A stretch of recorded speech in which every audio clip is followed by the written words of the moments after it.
तो आज हमारे साथ है यश, ऑल इंडिया रैंक 489। कांग्रेचुलेशन सबसे पहले। और सर जेई मेन रैंक हमेशा बोलो इसकी 76।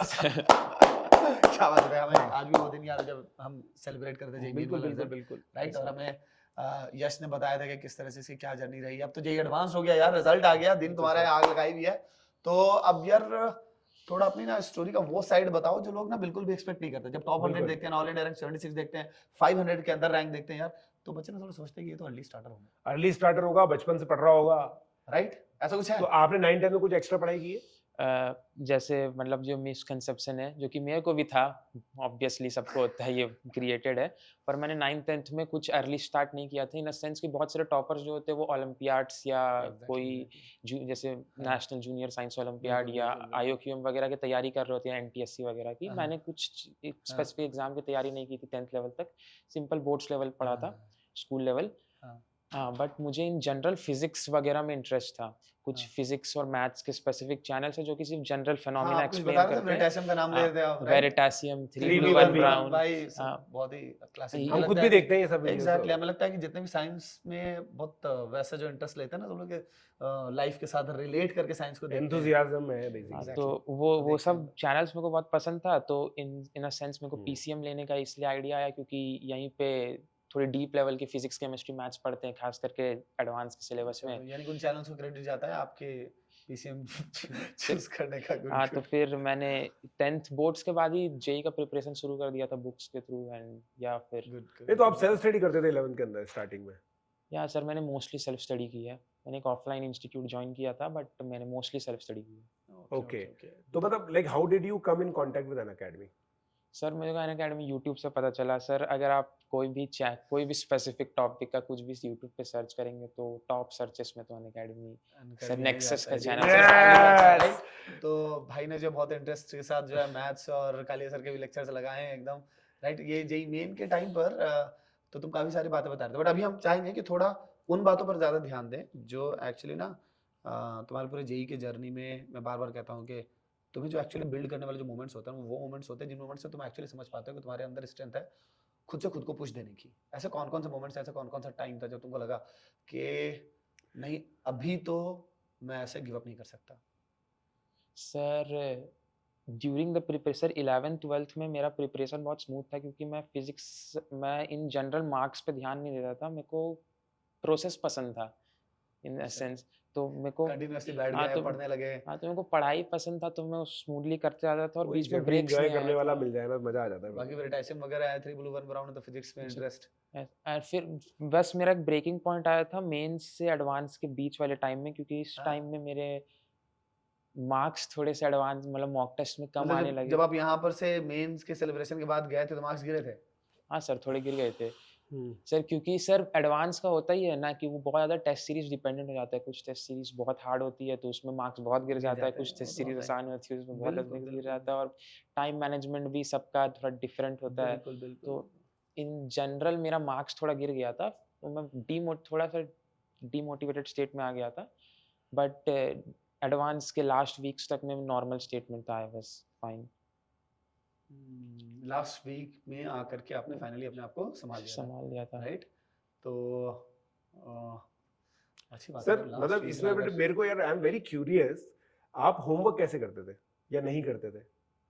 सर होमवर्क, मतलब the reason why I am asking this question is that see like we always preach a process कि एक फिक्स सिस्टम फॉलो करना चाहिए, मेंटर्स होने चाहिए लाइफ में, एक फिक्स टेस्ट सीरीज होनी चाहिए, एक फिक्स स्टडी मटेरियल होना चाहिए जिसका आप होमवर्क करते हो, फिर टेस्ट देकर के एनालिसिस करते हो, फिर आपके पास एक रिसोर्स पूल बनता है जिसको आप एंड में रिवाइज करते हो, फिर पूरा रिवीजन कंप्लीट करने के बाद उसी के रीइटरेशंस करते हो, तब जाके एक बहुत बढ़िया रैंक आती है। तो क्या आप कोई स्पेसिफिक स्टडी मटेरियल फॉलो करते थे या फिर मतलब? सर मैं बुक्स फॉलो करता था, सेंगेज फॉलो करता था फिजिक्स और मैथ्स के लिए, और मेरा डेली टारगेट गोल रहता था। जैसे लेक्चर्स में सर लोग टारगेट्स देते हैं कि इस एक्सरसाइज में इतनी करनी है, मेरा डेली टारगेट रहता था कि रोज 20 क्वेश्चंस करने हैं, और वैसे कंटिन्यू करते करते चैप्टर खत्म हो जाता। So you maintained homework? Did you maintain your solution? This is very important. No sir, I didn't have a copy जिसमें मैं कुछ मेंटेन करता था। अच्छा, but this is very surprising to me. Honestly, they see like what I want to say here is that अगर हम solution maintain करते हैं ना over the period of 2 years, क्योंकि आप सोच करके देखो, जो आपने पॉसिबली सितंबर 2023 में सॉल्व किया होगा, उसमें कुछ अच्छी चीज आपको पता चली होगी, अब वो आपने क्योंकि मेंटेन नहीं करी, तो how would you be able to recall it in 2025? 25 sir, that's a good question, but मेरे को लगता है कि जो जैसे मैथ्स हो गया, तो मैथ्स इन जनरल बहुत कंटिन्यूअस चीज है, नहीं, वो खासकर बिल्ड। केमिस्ट्री, मैं तो देखो, मैं the reason why I am saying is this, मैं 11th में केमिस्ट्री में बहुत अच्छा, वीक था, केमिस्ट्री। समझ रहे हो, मैं बहुत एक्सट्रीमली वीक था केमिस्ट्री के अंदर, और मेरे को, मैं यही थॉट प्रोसेस फॉलो करता था कि यार मैथ्स की तरह ही करता था मैं केमिस्ट्री भी, है ना, मैथ्स में कोई क्वेश्चन सॉल्व किया, सब चीजें याद आ जाती है तुरंत। केमिस्ट्री में क्या होता है ना, आपको याद करना पड़ता है, बकायदा नोट्स बनाने पड़ते हैं, शॉर्ट नोट्स बनाने पड़ते हैं, हर एक रिएक्शन मैकेनिज्म लिखना पड़ता है। सर तो केमिस्ट्री के मतलब मेरा, kind of छोटी-छोटी सी तो इतनी सारी है ना कि अगर वो रिकॉर्ड में नहीं रहती हैं तो कहीं कुछ स्किप किया तो तुम उलट के Exactly. जाके कैसे सर देखते तो हो? मैं वो सिर्फ फिजिक्स मैथ्स के लिए पढ़ा था, केमिस्ट्री के मेरे पे नोट्स है, मैं कि अच्छा। मैं नोट्स रिवाइज तो करता फिजिक्स था। और मैथ में जरूरत नहीं पड़ती ऐसा। नहीं तो सर। एक बार अगर जब आप फिजिक्स में थ्योरी वाला पार्ट कर लेते थे तो आपको पता था कि अच्छा इसको रिकॉर्ड करने की जरूरत नहीं, अब तो हो जाएगा, अब कर लेंगे क्या? मतलब that's sir too much reliance on या द ऐसा ब्रेन। था कि आपने प्रॉब्लम्स मार्क करके रखे हुए थे सर मैं प्रॉब्लम से मार्क करता था वो तो। और उन्हीं के थ्रू रिवीजन होता था? हाँ नहीं, देन भाई मतलब you have a very good mental power, इसका मतलब तुम्हारा जो रिटेंशन है ना वो बहुत अच्छा है, जो होता है कुछ लोगों का इननेट होता है, इननेट मतलब वो बाय बर्थ होता है कि तुम्हारी रिटेंशन कैपेबिलिटी बहुत अच्छी है, और उसका रीजन एक और है, by the virtue of you being enjoying the journey of JEE, हाँ, तो वो सारी की सारी चीजें वो अपने आप के याद रह जाती है फिर, बिल्कुल बिल्कुल, है ना भाई, अपन भी बहुत सारी चीजें सर नोट हाँ नहीं करते एकदम ना, बिल्कुल, वो बट सारी हमें चीजें डिस्टिंक्टली याद होती है। डिपेंड करती हैं कि हाँ एग्जैक्टली, वो कर, अब जैसे अपन ने जेई मेन का जब रिजल्ट आया, हाँ अपन ने सौरभ को कॉल किया, हाँ ये अब लाइफ लॉन्ग मेमोरी बन गई है, life long because we enjoyed भूल नहीं दैट सकते, मोमेंट, बिल्कुल बिल्कुल।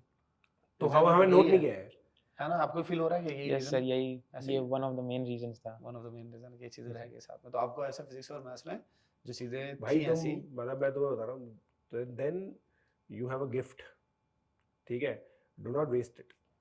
इफ यू देखो, मैं बता रहा हूँ, मैं एक बहुत हार्ट टू हार्ट एक बात करता हूँ, है ना, वो ये है कि कम से कम 500-600 बच्चे डिजर्व करते हैं टॉप 100 रैंक को लाने का, उनके पास वो गिफ्ट होता है, वो मेंटल पावर होती है, उसमें से फिर जो जितना ज्यादा स्ट्रक्चर होता है ना उसकी उतनी बेटर रैंक आती है, समझ रहे हो? So what I am trying to say is कि तुम और भी बेटर, देखो तुमने जेईई मेन में तो अच्छा नहीं वो किया, ऑलरेडी भी एक्सपीरियंस शेयर करने वाला है, हाँ। जिससे कभी पता चलेगा कि हाँ ये और भी बेटर रैंक तो बिल्कुल आसानी से बन सकती थी। हाँ, मतलब मेरे हिसाब से you could have got much better rank अगर तुम मैथ्स फिजिक्स में भी वही करते तो। जैसे सर मैंने जेई मेंस के एग्जाम के दिन बहुत सारी गलतियां कर दी थी। अच्छा, यही गलती है। किसी क्वेश्चन में टक गए थे क्या? नहीं ये स्पेसिफिकली भी हम जेई मेन पे पहले बात कर लें या जेई एडवांस पे आ जाए? Advance चलो पहले जेई एडवांस की बात कर लेते हैं। मेन पे तो क्या, मैं तो नहीं तो 76 रैंक टू ठीक गुड है, ऑफ अ रैंक है। too good। तो जेई एडवांस के दिन पर आते हैं, जेई एडवांस के दिन की गलतियों को पहले पहले हम डिस्कस कर लेते हैं, देन उसके बाद फिर हम और भी चीजें डिस्कस करेंगे। तो बताओ जेई एडवांस में क्या ऐसी गलती हुई थी? एक तो मैं जान रहा हूँ, पहले वहीं से स्टार्ट करते हैं। सर जेई एडवांस में ऐसे बहुत सारी गलती की, सर आप जो गलती वो क्वेश्चन में स्टक होने वाला। सर पेपर 2 में क्या हुआ था कि मैथ्स में एक क्वेश्चन था मल्टी करेक्ट में पैराबोला का, जो कि वही उसी पे हमने वीडियो बनाया था। जो कि डूएबल क्वेश्चन था, क्योंकि मेरे को वो क्वेश्चन देखा हुआ लग रहा था, वो बहुत स्टैंडर्ड क्वेश्चन था, पर वो क्वेश्चन बहुत लेंदी जा रहा था। एंड बट क्योंकि मेरे दिमाग में था कि अगर इफ आई प्रोसीड, मैं करते जाऊँ तो आंसर फाइनली आ ही जाएगा, तो इसके चलते मेरे को 15 to 20 मिनट्स लग गए थे वो क्वेश्चन को पूरा अच्छे से सारे ऑप्शंस मैच करके पूरा मल्टी करेक्ट सॉल्व करने में, जिसके चलते मेरा पेपर 2 का न्यूमेरिकल पार्ट छूट गया था मैथ्स का, तो मैंने मैथ्स में न्यूमेरिकल बनाया ही नहीं है, और उसमें नेगेटिव मार्किंग भी नहीं थी, पर मैंने तुक्के भी नहीं मारे थे फॉर सम रीजन, तो वो अनअटेम्प्टेड छूट गया था। ये तो बहुत भी तो क्राइम है। Very मैं तो बहुत ऑनेस्टली बोल रहा हूँ, तो क्राइम है, मतलब for a person like him, वही मैं बोल रहा हूँ ना कि, और ये सब चीजें ना आइट्रेशन से आती हैं, राइट, मतलब इसी इंटेलेक्चुअल लेवल पे है ना, हाँ, आप जैसे हमने एक बच्चे से बात की थी एनेश, हाँ, एनेश का एनालिसिस जोड़ दो आप, हाँ, एनालिसिस जो वो करता था, उसके तरीके, हाँ, ये दोनों चीजों का आप मर्ज कर दो ना, और फिर वो दिस जो is top 100 rank for you, top 100 में कुछ भी हो सकता है। This is top 100 rank for you. मैं मतलब क्लियरली, मैं देखो मेरे पास फर्स्ट हैंड एक्सपीरियंस है इस चीज का, इस उस एक्सपीरियंस से मैं आपको बता रहा हूँ कि Exactly. इसके जैसा टैलेंट, हाँ, हाँ, कि भाई जर्नी एंजॉय करना, ठीक है, और एग्जैक्टली, चीजों को एंजॉय करना, कोई क्वेश्चंस हो रहा है तो उसमें बहुत मजा आना, एक फीलिंग ऑफ अकम्प्लिशमेंट होना, राइट, ये सब चीजें डेली बेसिस पर होना, it is a very important thing, और फिर उसके ऊपर फिर ये एनालिसिस वो करके, क्योंकि इसकी भी ट्रेनिंग लगती है यार, देखो क्वेश्चन के साथ इमोशनली ना अटैच होने की। तुम्हारे पास इतनी बेहतरीन रैंक है, हम यहाँ पर वही डिस्कस कर रहे हैं ना एक्चुअली, तुम्हारी वो तुम्हारे अंदर जो ओवर द टाइम जो भी वो जो डेवलप हुई है ना, वो जो क्वालिटीज हम जो बोल रहे हैं गिफ्ट, मैं एग्जैक्टली नहीं मानता कि वो बर्थ से ही होगी, क्योंकि देखो, ये इसने पहले वैसे पढ़ाई नहीं की, नहीं इसने डेवलप बट इसने He has over the developed it. Time जो आया है ना, over the period of time definitely भाई वो तो गिफ्ट है ही है। इंसान बहुत सारी चीज़ों को जो ओवर द टाइम जो बिल्ड करता है, तो समझ भी नहीं पाता कि ये सुपर पावर आ गई अपने अंदर, राइट। और वही, और अगर उसको थोड़ा स्ट्रक्चर कर देते, अगर एनालिसिस अगर जोड़ देते, तो फिर तो एकदम क्या। चलो वैसे तो वही अगर हम देखा जाता टॉप 100 के अंदर भी सभी रिग्रेट करते रहते हैं कि मैं थोड़ा सा ये कर देता तो और हो जाता, चलते हाँ रहता है। बट बात यहाँ पे रिग्रेट की बात ये है कि समझने की कि ये गलती दोबारा ना हो, क्योंकि मैं काइंड ऑफ Main ये है कि मानूंगा कि देखो, थोड़ा सा एक गलती की जैसा वजह से। आप बार-बार बोलते हो ना सर कि हाँ। अभी एक जर्नी खत्म हुई है, अब हाँ। नई चालू होने वाली है। एग्जैक्टली, उस नई जर्नी में ये नुकसान if पहुंचा सकती है अगर ये स्ट्रक्चर्ड रहेगा तो और अपना जो एक गिफ्ट है, हाँ। मतलब कि भाई ये जर्नी एंजॉय कर पाता है, ये दोनों को मर्ज कर लेगा, he is destined to do very great things in life. ये मैं पक्का बता रहा हूँ, मैं मतलब अपने पर्सनल एक्सपीरियंस से बता रहा हूँ। This is a very candid conversation that we are having here, and मतलब मैं मेरे हिसाब से you can do wonders, but I have seen so many people जो विद इमेंस टैलेंट जो आगे चल करके गड़बड़ कर हक देते हैं। लोकल लैंग्वेज में बताओ, आईआईटी के लिंगो में बताओ, क्योंकि तुम भी आईआईटी में हक देते हो जाके, क्योंकि पॉइंट ये होता है कि they do not back their talent with hard work and perseverance, and perseverance is the most important skill. निरंतरता, लगातार लगे रहना और चीजों में स्ट्रक्चर लेके आना, that is what makes you a winner. ठीक है, चलो तब आई होप दैट के तुम और ज्यादा फायर फील कर रहे होगे अंदर से, राइट? यस सर, कॉलेज हाँ। में और अच्छा करूंगा। एग्जैक्टली, यस, ये हमें चाहिए था कि तुम और ज्यादा फायर और बताते रहना हमें, यस सर। ठीक है। अमेजिंग। और मेरा मेन ये है कि यार हम लोग का यही इंटेंट रहता है, मेरा और मोहित रायन सर का यही इंटेंट रहता है कि हम लोग बच्चों से वो चीजें निकलवा सके, क्योंकि देखो एक दिन ऐसा होगा, पता है यश, कोई बच्चा ऐसा होगा जो बोलेगा कि यार पीजे सर और मोहित रायन सर के एक पॉडकास्ट था जिसमें एक बच्चा था यश, उसने कोई ऐसी बात बोली जो मेरे दिमाग में रह गई। मतलब सर मेरी जैसे जब रैंक आई थी ना, एक बंदा था 2 साल सीनियर मेरे से, उसकी 109 रैंक आई थी। मैं अपने घर पे मैथ्स के क्वेश्चन सॉल्व कर रहा था बोर्ड के, ठीक है, और मैं बहुत अच्छा करता था। उसने ऐसे मेरे को देखा क्वेश्चन सॉल्व करता, उसने बोला कि यार तू आईआईटी कर। मेरा बड़ा भाई कॉमर्स में, मेरा पूरा बिजनेस फैमिली है, हमारे पूरे फैमिली में कोई मैथ साइंस नहीं लेता। उसने मुझे बोला कि तू अगर आईआईटी करेगा ना तो बहुत अच्छा करेगा। उसको सोचो, उसने 109 रैंक थी उसकी, और मैं 10th में हूँ। उसने मुझे बोला कि तू ये कर, तब मैंने सोचा कि हाँ यार मुझे कुछ करना चाहिए, और फिर मैंने किया और फिर आई। तो मैं ये चीज़ बोल रहा हूँ कि जैसे मैं उन भैया को याद करता हूँ ना, ऐसे कोई ना कोई तुझे याद करेगा डेफिनेटली। ठीक है, थैंक यू सर। अगर कोई है मेरी जर्नी से इंस्पायर्ड तो यार will वो feel मौका तुमको grateful. इंटेंशनली भी तुमको मिस नहीं करना है। करेक्ट। तुम यहाँ पर भी बैठे हो ना, तो हमारा इंटेंशन यही है कि भाई जितनी भी लाइफ इम्पैक्ट हो सकती है इस तरह से पॉजिटिवली, जितनी ज़्यादा हो सकती है उनको करना है।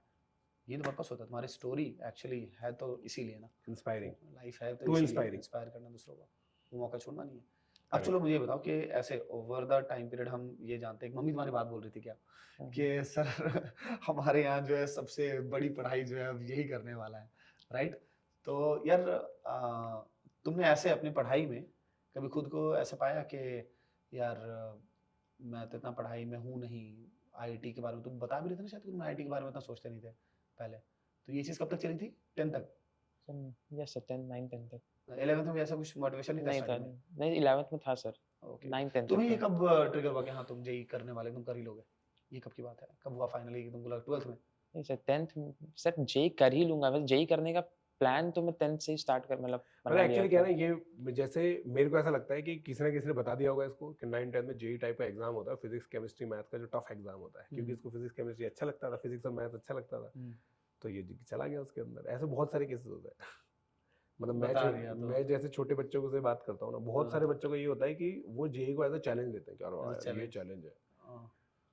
तो नहीं, ये जो हम अक्सर बच्चों से पूछते हैं ना कि तुम्हें एक्चुअली कब फाइनल बिलीव हुआ कि जेई तो हो ही जाएगा? हाँ, ये तुम्हें 12th क्लास में कभी बिलीव हुआ होगा ना, टॉप 1000 रैंक या टॉप 2000 समथिंग, कब तुमको ये हुआ कि वो हो ही जाएगा? तुम्हें ऐसा लगा होगा कि यार 500 में तो आ ही जाएगी। वैसे जेई मेन अपने आप में एक वैलिडेशन है। जेई टॉप मेन 100 में तो हमें पता है, उससे पहले क्या चाहिए? उससे पहले सर जब मेरे 11th में लास्ट में मेरे से अच्छे खासे एडवांस लेवल क्वेश्चंस बनने लगे थे, और मोस्ट ऑफ दी जो टफ मटेरियल्स होता है जैसे इरोडोव या पाथफाइंडर वगैरह के कुछ क्वेश्चंस होने में लगे कुछ थे। कुछ होने लगे थे, तो और जब तो यही फिर वो रीजन है, हम कॉन्फिडेंस जब आया बच्चे से था। पूछते हैं ना कि देखो तुमको कब ये हुआ था, तो एक्चुअली पर्पस ये है कि जो बच्चे देख रहे हैं 2026 के लिए, 27 के लिए, 28 के लिए, वो समझ सकें कि खुद ही जर्नी में खुद ही पता चल जाता है कि कहीं ना कहीं स्टैंड करने वाले जेई के एग्जाम में हम पक्का कुछ ना कुछ तो कर लेंगे, एंड देन समय के साथ फिर क्या होता है, तुम और काम करते हो उसी डायरेक्शन में, तुमको और मजा आता है, तुम और एंजॉय करते हो, तुम और ज्यादा आग लगाते हो, तुम और ज्यादा घिसाई करते हो, तुमको दिखता है कि यस और बेटर कर रहे हैं, राइट? तो 11th के एंड में होने लगा था, राइट? जैसे 11th के एंड में, जब 11th के स्टार्ट में, मतलब 11th के प्रिपरेशन के दौरान में कभी हार्ड क्वेश्चंस मेरे को बहुत ही स्केरी टाइप लगते थे कि अच्छा, मतलब और लेकिन बनेंगे या नहीं बनेंगे, end ऐसे सेल्फ डाउट होता था। हाँ, पर मैं ट्राई तो करता था, बट हम्म। लास्ट में मैंने थोड़ा हार्डकोर पुश किया था कि क्या 11th करना, में। मतलब हार्ड क्वेश्चंस करने और हैं। फिर 12th में तुम पूरा फ्लो में रहे, फिर हाँ, फिर 11th में कॉन्फिडेंस आ गया, तो फिर 12th में वही। 12th में फ्लो में रहे, बहुत अच्छा, सही तो है, बढ़िया बहुत ना, बढ़िया यार, मेरे को तो बहुत अच्छा। बढ़िया लगा बात करके।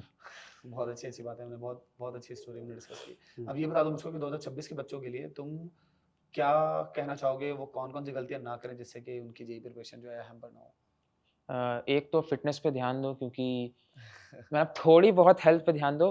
Health in a sense junk food वगैरह भी मत खाओ, थोड़ा हाँ, फूड पे भी ध्यान दे लो, क्योंकि मेरे को बीच में डेंगू हो गया था एंड बीच में जॉन्डिस भी हुआ है, तो 2 बीमारियां मेरे को हुई है थोड़ी सी तो उसकी वजह से भयानक तुम्हें वाली। लगता है कि थोड़ा पढ़ाई को नुकसान हुआ था, अभी उस टाइम उस ड्यूरेशन में तो होता ही है फिर सर। तुमने बाद में मेकअप किया, हाँ, ठीक है। तो सर थोड़ा बहुत हेल्थ पे ध्यान दो, फ्रूट्स वगैरह खाते हाँ रहो, बस, हेल्दी खाना और थोड़ा सा भी कोशिश लगे किया कुछ करो। भी अनफिट टाइप के लग रहे हो तो घर से शेयर करो और चेकअप कब कराओ। अक्सर हम इन सब चीज़ों को बहुत लाइटली भी ले लेते हैं, राइट? एग्जैक्टली। और फिर वो बॉडी जब वीक होती है ना, रिटर्न होना बहुत टाइम टाइम एक्चुअली लगता कंज्यूम हो है। जाता है, बाद में वो चीज़ फिर गिल्ट फीलिंग देती है, फिर रिग्रेट होता है। बाकी कंसिस्टेंट रहो एंड पीयर ग्रुप अच्छा रखो। ये बहुत सही Yeah, बात कही, that's क्योंकि it. मुझे ऐसा लग रहा है कि आपका कुछ एक्सपीरियंस है पीयर ग्रुप के साथ बुरा, आप बता सकते हैं हमें। वैसे तो हमें कुछ सर कुछ है अंदाज।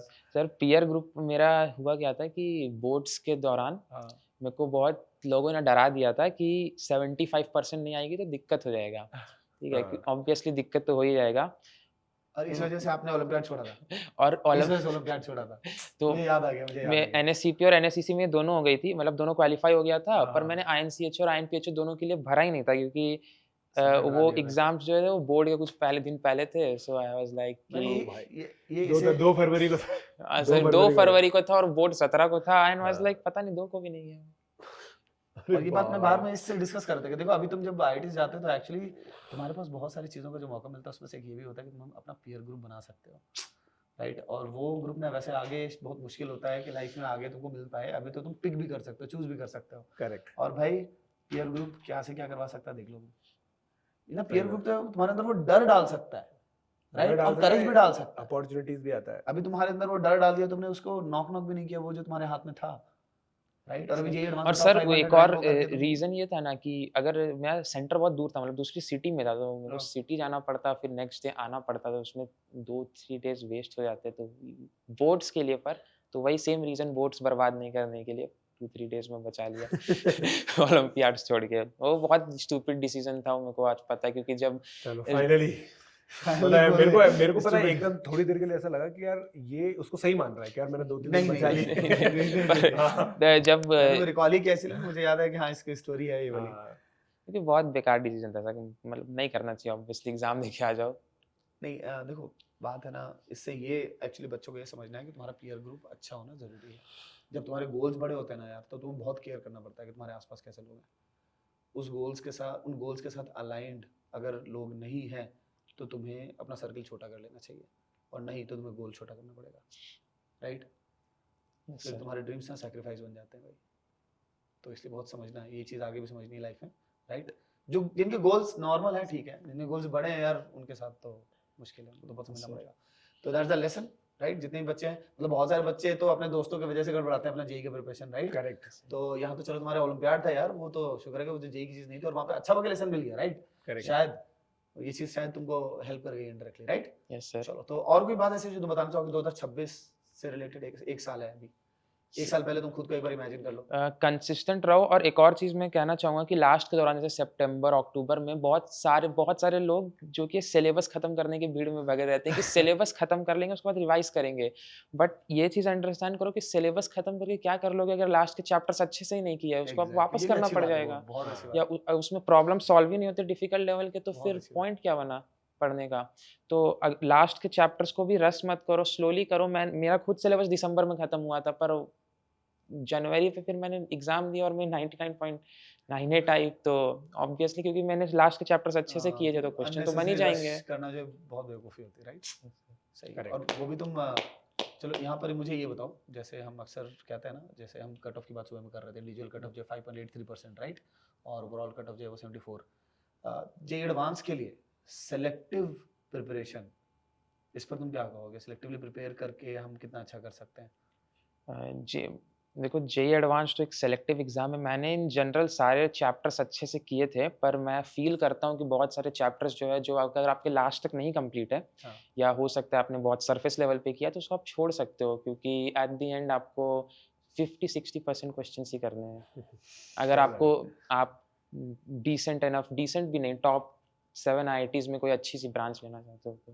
बढ़िया, अच्छी बात है। ठीक है, चलो, चलो, बहुत बहुत चलो। बहुत अच्छी बातचीत रही हमारी, बहुत कुछ सीखने को मिला है। नाइस बच्चों को यश, definitely एक बार फिर से- कांग्रेचुलेशंस। थैंक यू फिर से सर। कांग्रेचुलेशंस यार। हाँ यश, Thank you, sir. एंड यार ऑल द बेस्ट आगे के ऑल द लिए। बेस्ट। Yes, sir. बहुत अच्छी अच्छी बातें हमने डिस्कस की हैं, एंड आई होप दैट के ये सारी स्टोरी जो हमारे पास तो हमेशा के लिए अमर हो गई हैं, हाँ, राइट, और तुम भी जो हमें याद रखोगे, उम्मीद है। दुआओं में याद ठीक है, रखना। चलो, सही है। चलो, ऑल द बेस्ट।